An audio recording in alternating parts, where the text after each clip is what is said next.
Hey Taliesin, can I ask a favor? Sure thing, Evitel. Anything you like. Can we do some island expeditions? What? No! Why would you ask that? I thought we were friends. It's for Bolvar. Bolvar?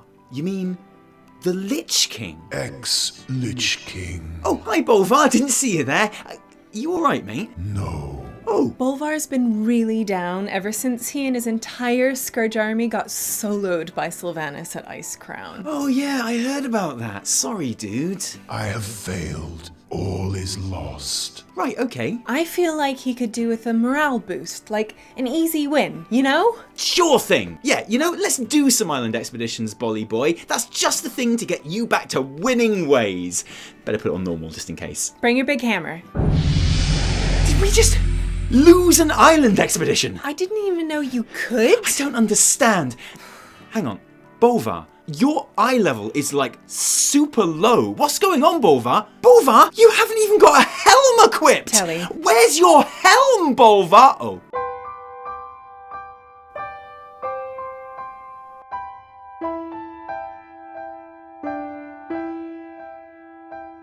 Nice one, Taliesin. I know, I'm sorry, he was rubbish though. Knowledge is power.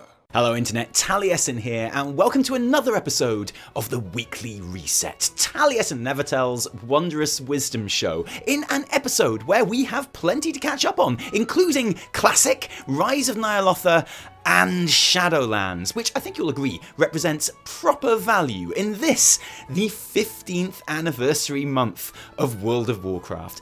Which is fitting, because if you played from day one, well done you lovely vanilla person you, buying the base game and every expansion for the price that they released it at, you have so far spent $3,055 just to be here, which I admit sounds pretty good actually. Like, that was a much lower number than I thought it was going to be when I sat down to work it out, mostly because I've only been playing since 2008 only, and I have definitely spent way more than that, like many times more probably. And no, I'm sure as shit not going to sit down and work that one out, because I already wake up in cold sweats thinking about how many PhDs I could have done by now if I'd done PhDs instead of WoW. And look, I just don't need to think about it, okay? I've had fun, it was worth it. Happy birthday, WoW, you horrible life-wasting monster. Thanks for everything. And so we begin today, again, fittingly, by talking about WoW Classic, which has just birthed Phase 2 onto an excited player base and ravenous player base who ate it up. Placenta and all. And its massive player base, don't forget. Officially now, after Blizzard's latest earnings report said Classic was behind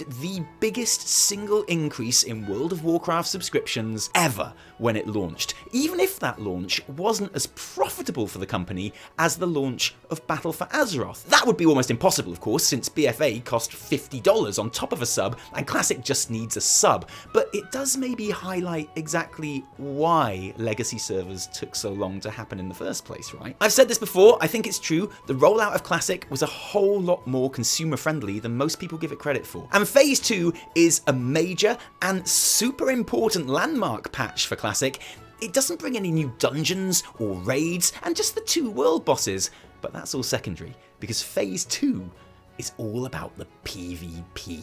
Because true to their word, Blizzard have removed phasing completely, which means that we are now in the true Classic. Classic as Classic intended, exposed, naked, and vulnerable. Every single player that logs onto your server is there, with nothing separating them, except, in many cases, a huge difference in level, and good luck with that. And that's even assuming that all those players can get in the game, of course, because those big, beautiful queues for the most popular servers are also back with this latest update. At least at the initial launch, when players clamoured to organise and fight it out in the open world, that being the only way to currently gain the newly introduced in Phase 2, honour, because there ain't no battlegrounds in Phase 2, suckers. If you want those honourable kills, many thousands of which it will take you to reach Grand Marshal or High Warlord rank 14 with 0.1% of the rest of the player base, and unlock all of those various rewards in getting there, from blue to rare to epic quality equipment sets and eventually weapons, then it's join a raid and pawn some noobs or go home. And how do you find a raid? Where can you meet the enemy faction head on for blood and glory?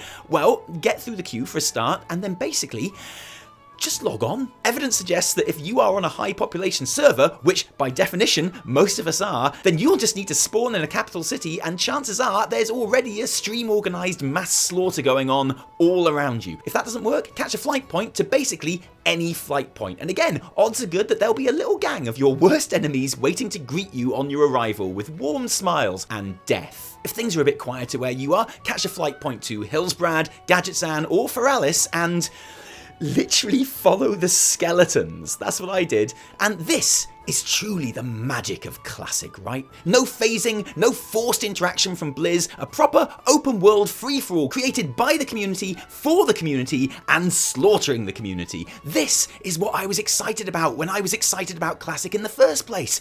Big raids on Ironforge and Orgrimmar, back and forth across Hillsbrad. This is what it's all about. And obviously, a lot of people totally agree with me, and no place exemplified that more than the forums, where a bloodthirsty cheer went up as players relished being well and truly set off the Classic leash, giddily joyous at the opportunity to take up arms and be justly rewarded, diving headfirst into a world which exemplifies better than anything, the absolute best that, no, it was a shit show. Obviously. It sucks balls! Large-scale world PvP is the absolute lowest common denominator of PvP. All these morons were probably fapping into a sock thinking back on their first PvP kill in vanilla and assuming it would be identical. Phase 2 is killing my love for this game. People realising Wuppervaput is dogshit, lol. I made a mistake, Blizzard. Please, let me give you money to transfer to a PvE server. Remember what the game was like before Tuesday? Yeah, so the thing is, remember when we told you a few weeks ago that you really wanted to be level 60 before Phase 2 hit? It turns out that was actually really good advice because it is a mass ganking hellscape out there, boys. Or at least it was for many people for the first couple of days. I have to admit that my own personal experience has been quite different. I actually logged in specifically on my level 43 character to check out the hordes of marauding murderers myself on Zandalar Tribe, and genuinely found it quite difficult to get any action at all, which is kind of the story of my life, but I walked up and down Stranglethorn with no trouble at all. I actually got so desperate for some world PvP that when I galloped past this poor gnome in her 20s, I actually stopped, turned back, put a dot on her, and we both stood there watching her die. That's the kind of FOMO that I had. Sorry, little gnome. I eventually found some fighting in Hillsbrad, and it was great, even though obviously being level 43, I couldn't actually get a tag on anyone. True, I haven't streamed Classic yet in Phase 2, and I'm sure that putting that huge target on my back will be a whole different kettle of fish, and you may well see me here next week crying and cursing Blizz for not allowing paid server transfers, because let's face it, we're all no changes until there's a change that we really want, right? If you want the full rundown of all of the ranks and rewards and exactly how many noobs you're going to have to pawn to reach them, we are linking Wowhead's exhaustive Phase 2 honor guide in the description below. And I admit, to be honest, it's great just to have a reason to jump back into Classic again. I'll be doing it almost exclusively on stream this week. I don't mind admitting, I'd hit something of a wall after reaching level 40 and getting my first mount. Not that I ever found the game boring or hard, more like I was so excited by all the new stuff being announced in the original game. And I know people hate it when I call retail the original game, but I mean, it literally is. You could clone me as a 1-year-old, but it's still a clone, and I'm still the original me, even though I'm very different now. But honestly, with all the talk around first Nyalotha and then Shadowlands, I've just been wanting to be in BFA, which is bizarre really, because there's not much happening in BFA at the moment. I ground out some transmog from the Shadowlands pre-purchase, and that was a pleasant 4 hours. It's not exactly electric edge of the seat content, you know? And so it is that we are watching all of those 8.3 updates on the PTR very closely, which means it's time for Tentacle Watch. The continuing adventures of my fleshy eye hat, ruining my transmog so you don't have to. And we actually have some news on this Cycloptean bad boy this week, as, and blue spoiler bot for this, it appears that there will be some payoff. There will be some unique interactions happening after the end of the Nyalotha raid with certain NPCs, if you have retained the blessing of our tentacly overlord. Greetings, fellow believer. Do you still hear the whispers? How could we have been so wrong? Please whisper me. We need your guidance. Pretty cool, pretty spooky, and horribly non-committal. Here's the thing, like, I need someone to force me to get rid of the eye, okay? Because this, we must hope he will show us the way shit, do you know what that's gonna do? That's gonna make me keep this eye on my head forever, just in case. Which is fine, you know, I'm more than happy to do that to show my devotion to his supreme N'zothness, but I'd also like to try some of that new Covenant gear in Shadowlands without being forced to choose whichever set is the most purple just so it goes with the old god organ I'm too scared to remove from my noggin. Please, Blizzard, I beg you, force us to cleanse the gift of N'zoth after the raid, because otherwise idiots like me will keep it on forever. Save us from ourselves, Blizzard. At least until after we've had a sweet cutscene like the Sylvanas loyalist thing, because I want my one-on-one time with N'zoth. I've earned it. Another Eye of N'zoth, which might end up being a bit more popular with the player base though, regards the new Corrupted gear, which, don't forget, is 8.3's replacement for Titan Forging, or as we have decided to call Corrupted gear on this channel, Lovecrafted gear, because honestly, how could you not call it Lovecrafted gear in the first place? Shame on you. And yes, I know everyone has an opinion on the Lovecrafted gear, and that opinion usually involves a frowny face and mutterings of RNG on top of more RNG, which isn't entirely accurate in my opinion. It is true that there are a couple of different layers of RNG involved in whether gear Lovecrafts and how it Lovecrafts in 8.3, but the results of that RNG is a lot less significant than whether an item Titan forges or not. The problem with Titan forging is that it's always preferable with no downsides. Lovecrafting is not always useful, and even if it is, it might cause you more harm than good, to the extent that you're often going to want to cleanse it anyway. And if the RNG is less significant, then the RNG is less impactful on your game, even if there's more of it. And that's a good thing for people who don't like RNG. Plus, I suspect there's simply more fun to be had with Lovecrafting as a system than Titan forging, and I like it when I have more fun, so there's that too. That's probably worthy of a longer discussion with me explaining it a whole lot better, and we won't know till it's out in the wild anyway. And anyway, what we really want to talk about right now is the purchasable sockets that can be added to any gear in Rise of N'zoth. As you know, the main gameplay loop of 8.3 is horrific visions, which award you with corrupted mementos, which are used to give yourself upgrades, which in turn will let you do better in horrific visions. But it seems mementos can also be used for some more universal perks, namely the Gouged Eye of N'zoth, which adds sockets to any item for the low cost of 25,000 mementos. And I'm joking, obviously that is an obscene amount of mementos. Now obviously, this is pretty good, right? Now, if your BIS piece of gear drops and it doesn't have a socket on it, then it's not total trash because you can work to earn the socket on it. This is great. I love it, and obviously so does literally everyone else, especially on the forums, where the community was overjoyed that their demands for less RNG had been met head on with this addition. And en masse, the player base sang the praises of a system which at a stroke answered so many of their no, it was a shit show, obviously. Thanks, I hate it. Woo! Sockets! They've never done that before. How brilliantly innovative. Wait, they did this before. Never mind, more recycled content. Remember when sockets came as a guaranteed part of most gear slots? Nah, let's make it a giant grind instead, like everything else in modern retail WoW. Yeah, we're gonna have to eat some shit for this. No way it free. Oh, okay then. No, apparently we don't like earning upgrades on our gear after all. Oh, I know. Instead, we could always have it RNG. I don't know. Am I wrong? I think it's good to have an item that will add a socket to any gear. I wonder if that means the Heart of Azeroth. Even if I'm not sure how thrilled I'll be to have to do horrific visions forever to earn it. I'll admit, when I first saw this item on Wowhead, before its source had been discovered, I really hoped it was going to drop from N'zoth. I've said this throughout BFA, but I really miss a good reason to go back and kill the final boss of a raid every week. Imagine if N'zoth dropped a socket for your gear. Instantly, there's always a reason to farm that raid, like every week, until you have upgraded everything you are wearing to finish off the expansion with. I can totally see why they put it on a vendor instead. People will be using their mementos to upgrade their cloaks before the raid, and then trying to grind out gouged eye sockets for their gear after Nyalotha. But why not both? Blizzard, just consider also making this a drop from the N'zoth encounter. Give us a reason to be going into what looks like an awesome raid week after week in the end of expansion lull. Gives a way to get this cool thing without grinding out horrific visions for like literally ever. It's not just sockets for sale from Wrathion though, there's the Wicked Swarmer too. That's right, the Horde may not be part of the B-Mount Club, but Blizzard isn't about to let a brand new skeleton and like that fuzzy round buzzy boy go to waste, are they? Seriously, expect lots of spherical, big-behinded insectoid mounts hitting the game in the next couple of years. So, imagine if you had the B-Mount. Sorry, Horde, imagining is all you've got. But instead of being a lovable, cuddly, soft, pudgy love bug of sweet honey potty yumness, it was this.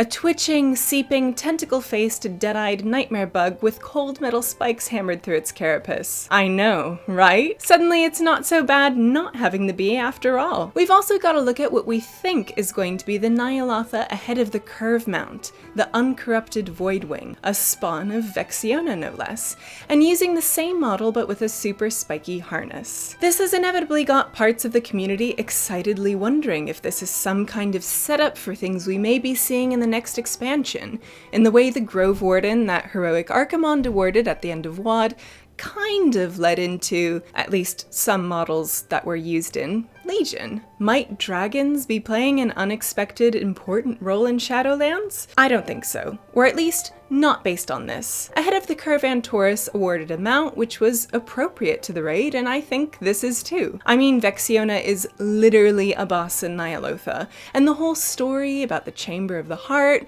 has been about gathering the dragon aspects together and getting them on side. Cleansing one of the raid boss's void-corrupted spawn to show off the fact that we totally nailed heroic is kind of on message for all that, I think. Anyway, it's a cool shadowy dragon. It's cool. I'll totally get curved now, thanks. Anyway, it's better than the glory mount. Look, I just don't like those flying teethy worm models, okay? I can't help it. But maybe not as cool as the mythic N'zoth mount, which is cute and adorable, but also totally triggers my trypophobia in like a big way. No, actually on second thought, I can't actually look at it, sorry. I guess I won't be getting mythic N'zoth this time around. Ugh. No. Other new things on the PTR this week are the new Bind on Account Black Empire armor pieces that drop from the Veil and Uldum, which are just a nice little catch-up item. Although at only 400 item level, your alts will need to be very far behind if this is going to catch them up next patch. Like, your Gran got an iPad for her birthday and all her Facebook status updates are the names of family members she thought she was searching for, level behind. The most useful thing about this gear for most of us will be that it's the same appearance as the Nyalotha LFR set, so it's a way of us completing the set without actually having to do LFR, so that's a total win for me. I know, I'm such an elitist, but I love it though. I'm talking a lot about raiding right now, which is weird, because the gap between Nyalotha and Eternal Palace, which released on July 9th, is going to be at least 6 months now, and that's with 8.3 releasing early January, the earliest it could possibly release, and Nyalotha opening with it, which definitely won't happen. In fact, I wouldn't mind betting on the raid being a fair bit later, since all the gameplay in Rise of N'zoth revolves around grinding out Wrathion's legendary Cloak of Grinding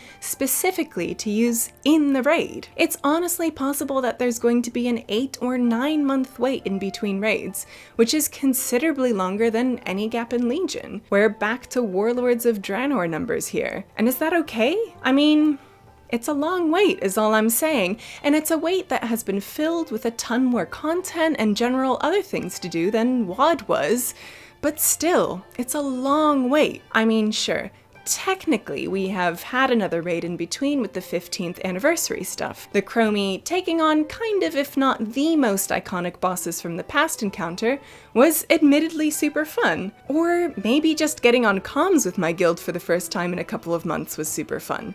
Anyway, we had a good time. And I even would have been totally willing to count the 15th anniversary as a full raid if A, it had been available on any difficulty higher than LFR, and B, it had actually been full boss fights instead of 2-minute sizzle reels, which it was impossible to lose. Move. Stay away from it. Oh no, Yeah, no, guys.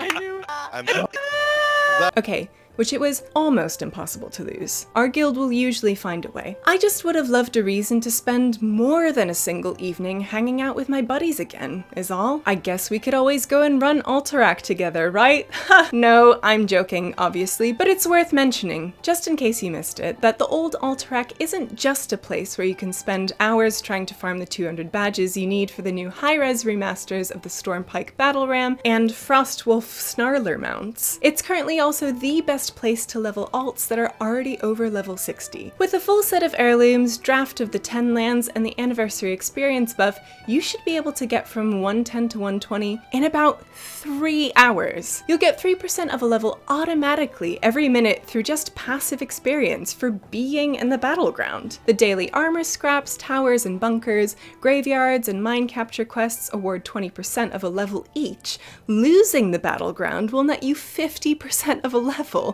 and winning will bag you one nice round entire level. It's basically free leveling, and actually if you're going to be there from level 60, then honestly you may as well get the mounts while you're at it, right? A full guide to all those dailies, plus info on how to actually win Alterac Valley. I've been playing this game for over 10 years and I'm still not entirely certain, as well as loads more on everything else we've talked about today can be found in Wowhead Articles that, as always, we've linked in the description below. There is some other data mining to talk about this week as well, though. Oh, is there? There's Bolvar. You know Bolvar, the Lich King? I think I know what you're talking about. Yeah, he's been the focus of some stuff. And Mograine, the leader of the Ebon Blade, like voice lines for them, which is clearly to do with the new DK starting scenario. So when you start your Panda DK, or you start your Zandalari Troll DK, or you know, all the rest of it, are there going to be Mechanome DKs? Can they be DKs? Because they're basically just mechanical. Well, yeah, I know, but like, isn't it the fact that all of the allied races can now be DKs? As far as I know. And I didn't really think about it, but that means Mechanomes. That's weird. That is weird. That's a strange choice. Now I think about it. Because in my brain, there was only room for Panda DKs. I didn't think of like anything else. There's only Pandas. That's all there was. But now, suddenly, worming its way into my brain is like Mechanomes. Anyway, it's really weird because like it's kind of like one of those really take the piss things where that's obviously going to happen like in the build up to Shadowlands, but then and so it's kind of like a prequel, you know, because obviously we've all seen in the Shadowlands cinematic that, you know, Bolvar does the old and he loses the helmet. He's not Lich King anymore. Yeah. So every DK character that you start who is like an allied race or a panda will have like this prequel reminding you when Bolvar was the Lich King. Aww. And it's kind of like really rubbing it in. It's quite like, sad, actually. Yeah, it's kind of like, oh, there you go. You managed to do something useful, Bolvar. You made me a Death Knight. Thanks. you made my big, lovely rolling Got that panda in a there Death before Knight. you lost everything. Thank goodness. I mean, technically Cute. this is happening after you lost everything, but it's nice that we can have this glimpse back in time. Because we have had a lot to catch up this week, because there was no weekly reset last week after the excitement and the trials and tribulations of the live weekly reset the week before at BlizzCon, and then once we got back, we basically just had to sleep. Yeah. Sleep for 2 weeks. I mean, I'm sleeping for 2 anyway, so. Yeah. Also, this is great because now I can wear like normal tops and not muumuus. I don't on the even weekly know what a reset. muumuu is. A muumuu. Well, A muumuu, it's like a, you know, a big loose piece of clothing, famously that pregnant people wear. Oh, to right, kind of, I like, hide see, it. because you've been hiding it. Yeah. But we only film you from, like, from here up. Yeah, but no from- one could tell. you People can- have been saying that you were pregnant since 2016 I know, anyway. Since I our know. very From, first like, video, day people have been like, one. oh, Evie's pregnant, mark my words. Well, congrats. You guessed it. If you didn't watch that live weekly reset episode, please go and watch it right now because it was the most fun we've ever had recording It's this worth show. like 10 normal weekly resets. And In 12 in of this episode, to be honest. every sense. Like, yeah, definitely. Go and watch it now. But since we've been back, we did the anniversary raiding stuff. We did, that was fun. That was great. That was a couple of hours fun. Yeah. Honestly, the most fun about the anniversary raid, because the bosses were like super weird. Yeah. It was like one of those clip shows, you know, like when you watch Friends and they couldn't be bothered making an episode of Friends, so they're like, hey, remember that time when we did ma ma ma? Yeah. And then they show you doing ma ma ma, but it's kind of out of context, so it's not funny. And then it goes back to them and they're still there and they're like, oh yeah, but it wasn't as good as when we did ma ma ma. Exactly. And it's like that. And it felt like a raid of that. It's very weird, and you don't actually finish any of them off. It's Yeah, we don't get any kills. It's extremely unsatisfying. We get 0 kills. No, we don't even get kills stealed. Yeah. We just don't. There's 0 There are kills. just no kills. Everyone survives that raid. Yeah. Just this once, everyone lives. And the grinding for the pre-purchase transmog. How's that going? Because you've got your pre-purchase in, right? Well, I got I did that, and then I got like 6 of those things you need to get. You need more than that. I know. You need But- like 40. I know. Do you know how I know? because I grinded that shit out in like 4 hours. Did it on stream, got a little raid together, Pretty sure there's a killing all cap. them trolls. Pretty sure there's a cap. Oh, no, because I it doesn't. haven't There's like, seen- okay, so the first like 8 that drop, they drop really quick Yeah. in a day, Yeah. but then they slow down to a Okay. much, much slower rate. So Okay. like the most efficient way to do it is just to get your 8 every day and then not bother farming it anymore. Fine. But since when have I done efficiency? It's almost Never. midnight we're recording this. We don't do efficiency here. We haven't even recorded the intro yet. I haven't even written my bit yet. So yeah, I grinded down at the Bloodgate for 4 hours. Great. Yeah, I tried. I grinded for maybe like 20 minutes, and then I was like, I'm never doing On the this plus again. side though, I do have my transmog and it's awesome and it's amazing and it's got Congrats. like souls that like fly into the pads. And if you have the Argus weapon, you know, the scythe from Argus, which is the Ooh. same style, it's like a in the good same one. color scheme, It's a right? good one. And that has like souls coming out of it. And it's like souls are coming out of the side and going into your shoulders. It's awesome. Pretty cool. Don't transmog in the helm. Leave the helm out. It's fine. Yeah, the rest the of it is helm's a awesome. little- The rest of it is great. I I'll want do to that. thank Vennecca, who, if you're on our stream, then you've seen a lot of Vennecca's artwork because she did most of our emotes. Yeah. Like you did the ones with my face. And my your face. But all the other ones, like the Maurice emote, the Hippo emote, Yeah. the Tuskar emote, Yeah. the Carrot, the Khadgars. The good ones. All the ones that look like they've been done by a professional artist.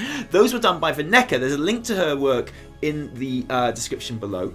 And she sent us these as badges as well as these prints as well. Before BlizzCon, but I just want to show you these because how amazing are Aren't they these? You might have seen amazing? these online. But these are pretty. Oh, I can do them both actually because they're quite thin. Look, they're like Art Deco pictures of you and me, Evitel. I know. You and me. I love them. I love them too. You've got Najatar, I've got Mechagon. Yes, they're 8.2 specific. You've got Khadgar, I've got the wine. You're pouring the wine away, which I don't Yeah. approve of. Yeah. Yeah, it's quite strange. But they're beautiful. Yeah. They're absurdly shaped, so I don't know how we're going to frame them. But we'll find do a it. way. We'll frame them, and they will get up on this wall. And you know what, Evitel? It's inspired. Not that we would ever need any art ever again after this. And this is quite a good example of the kind of commissions that Vennecca does as well. But she just sent this to us because she's amazing. You can get a commission of your character like this. Well, from if she's Vennecca. taking commissions. Well, if she's not all full up, because she's often all full up. But anyway, not that we'd ever need any art again after this, but I have been inspired now to have another art competition before Christmas. What do We you haven't think? changed these out in a long These time. have been here for a while. So I mean, they're amazing. They're so good. Get but- thinking. We will be having another art competition. Maybe we'll launch that next week. But we don't have time for that now, Evitel. Because Okay. we've got to go. Okay. We've got to record the intro. Yeah, we do. We got to go to sleep. I gotta Yes. write my bit, and then I've got to edit it before like loads more news comes out tomorrow, like an hour before I release the weekly reset. That's what usually happens. Yep. Anyway, thank you for joining us today. It's lovely to be back on the sofa. Actually, it's nice to Yeah. be doing weekly reset. I've missed weekly reset. Yeah, me too. I hope you have too. If you like this episode, don't thank us. Thank our patrons who give their actual real life money to make all of our videos happen. Guys, honestly, seriously, you know, without you, there would be a whole lot less Taliesin and Evitel. Facts. And we'd have a whole lot less baby clothes because our patrons loaded us up with baby clothes at BlizzCon. You guys. We got so much baby think clothes. we're good. We got baby clothes. We're We good got for a while. amazing chocolates from Colombia, right? We got a ton of stuff from like Australia. We got some stroopwafels from the Netherlands. Now there's just You a guys danger know we're how going to to- miss some stuff out, you so I wish we guys never started know- listing. You But guys yeah, know how to butter us up. everyone was incredibly generous and gave us these amazing things, so thank you. Our drawers are full of treats. Well, we ate all the chocolates. Yeah. They were amazing. Not all of them. Oh, but well, I mean, most. yeah, those Colombian ones didn't last long. No. They went down a treat. Truffles. And it was awesome to also because we haven't really done this since we got back from BlizzCon, but it was so awesome to meet everyone there was and get so all the good. hugs and do all the talking. Everyone, but particularly the people from the Patreon Discord, who are such an amazing bunch, and just made us feel honoured that they would care to spend time in our Discord, I basically. know. And you know, there were people making friends and who knew each other and who we knew, It was so just cool. not by sight. And so to put faces to names and stuff, the most magical, special thing ever. Which is why we're still talking about it 2 whole weeks after BlizzCon. So thank you. If you didn't like it, downvote the shit out of it. Remember, my name is Vennecca. Or Vennecca. Or Vennecca. Oh, shit. I always say it wrong. Do you think I am saying it wrong? I think you're saying it right. She's been far too polite to correct me if that's the case. It doesn't matter how you pronounce her name because she, like, all you need to know is the art. Is good. That's her name. Yeah. No, my name is Taliesin from me. And me, Evitel. Until next time, cheerio.